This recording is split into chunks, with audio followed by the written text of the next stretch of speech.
કે જે છેલ્લા 2.5-3 વર્ષથી આ બાંધકામ છે એને ગેરકાયદેસર ઠેરવાતા અગાઉના ચીફ ઓફિસરોએ કે એને નોટિસો પણ મારેલી છે હાલની તારીખોમાં જે બાંધકામ છે એને કે એ લોકો હમણાં 1.5-2 મહિના પહેલા જે નવા ચીફ ઓફિસર આવ્યા એને હમણાં બદલી થવાની હતી અઠવાડિયા પહેલા કે એને બદલીનો લેટર આવ્યો અને એને મગજમાં શું ઓટોમેટિક રાત આવ્યું કે જેટલા ગેરકાયદેસર બાંધકામ હતા એને એની રાતે એ લોકોએ મંજૂર કરી અને પરમિશન આપી દીધી તમારું બાંધકામ તમે તમારે કરો. તો ખરેખર જે બાંધકામ કરવાનું હોય એ ખુલ્લો પ્લોટ હોય એની અંદર મંજૂરી મળતી હોય છે કે આ બાંધકામ થયેલ ઉપર મંજૂરી ન મળે એવું અમે પણ સાંભળ્યું છે કે આ લોકોએ મસ્ત ભ્રષ્ટાચાર કર્યો હોય એવું લાગે છે. અમે સીએમ સ્વાગતમાં પણ ફરિયાદ કરેલી છે, ગયા 8 તારીખે ફરિયાદ કરેલી છે કે 24 કે 26 તારીખે એ લોકોનો ફોન આવશે. એવું અમારી માંગ એ જ છે કે જે આ ગેરકાયદેસર બાંધકામ છે એને તાત્કાલિક ધોરણે રદ કરો. આની અંદર મસ્ત ભ્રષ્ટાચાર થયો એવું લાગે છે કે તપાસ થવી જોઈએ અને જે સરકારી જમીનો છે દબે અને પછી પાછા ડિમોલેક્શન ના નામ ઉપર પાછો ભ્રષ્ટાચાર કરે એવું અમારું માનવું છે. મારું નામ પરમાર રાજેશ કુમાર પ્રવીણભાઈ છે. હું એક જાગૃત નાગરિક છું અને ધ્રોલ શહેરનો નાગરિક છું. મિત્રો, મારા ગામનું નામ આવે અને ભ્રષ્ટાચાર ના હોય એવું બને નહીં. મારા શહેરની અંદર ટૂંક સમયમાં થોડા અગાઉના સમયમાં જો જોવા જઈએ ત્યારે જ મીડિયાની અંદર પ્રકાશિત થયું હતું કે બાંધકામની અંદર મોટા મોટા સેટિંગો થાય છે. છેલ્લા 1.5 વર્ષથી જે બાંધકામ ક્ષેત્રે પરવાનગી મળતી બંધ હતી તે અચાનક જ નવા ચીફ ઓફિસર આવતા જ રાતોરાત સેટિંગ થઈ ગયા કે ચીફ ઓફિસરના એટલા, બોડીના એટલા, બાંધકામ ચેરમેનના એટલા, બધા જ ભ્રષ્ટાચારીઓએ ભેગા થઈ 400 જેટલી ફાઇલો બંધ પડી હતી.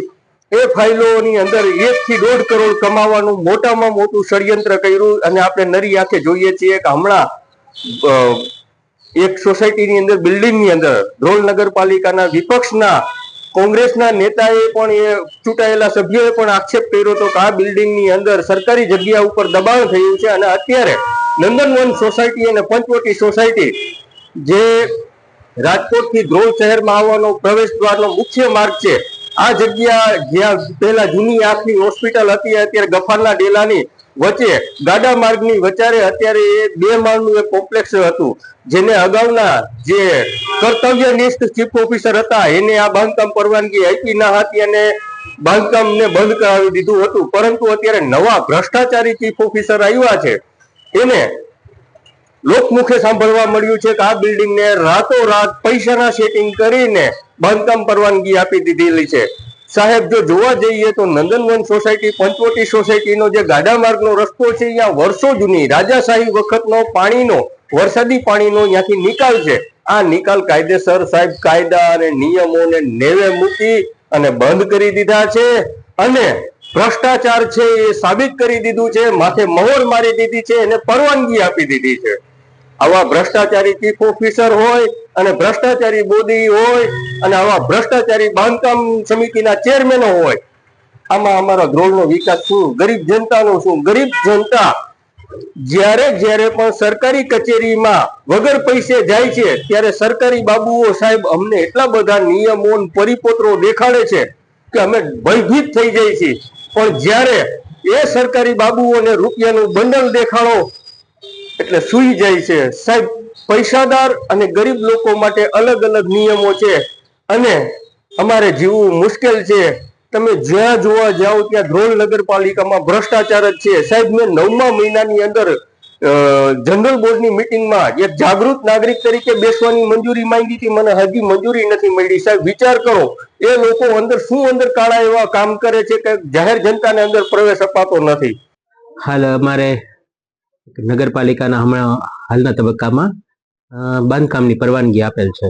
અમોએ જે આપેલ છે, અમે સરકારના નીતિ નિયમો મુજબ જ આપેલ છે બધી પરવાનગી.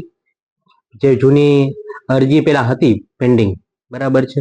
અમે છેલ્લા 2 વર્ષથી અહીંયા બાંધકામનું કોઈ પણ કામ થયેલ હતું જ નહીં. અમે આવેલા એટલે બધી જે કાયદેસર હતી એમની પરવાનગી અમે આપેલ છે. આમાં તદ્દન ખોટું જ છે. ઘણા કિસ્સામાં બધા છે ને નિયમ બધું ચેક કરીને જ બધી બિલ્ડિંગો જોઈને જ બધા આપેલ છે. અંદાજિત અમારા જો આખા ગુજરાતમાં સૌથી વધારે પેન્ડિંગ અરજીઓ આપણા ખાલી માત્ર ધ્રોલમાં ટોટલ આખું ગુજરાતની જેટલી પેન્ડિંગ અરજીઓ છે ને એનો બધાનો સરવાળો કરીએ અને ધ્રોલની પેન્ડિંગ અરજીઓનો સરવાળો કરીએ ને તોય ધ્રોલ આગળ વધી જતું. એટલે અંદાજિત 5-10 આપેલી છે. નોટિસ આપેલી એવી એમાંથી 2 કરેલ છે.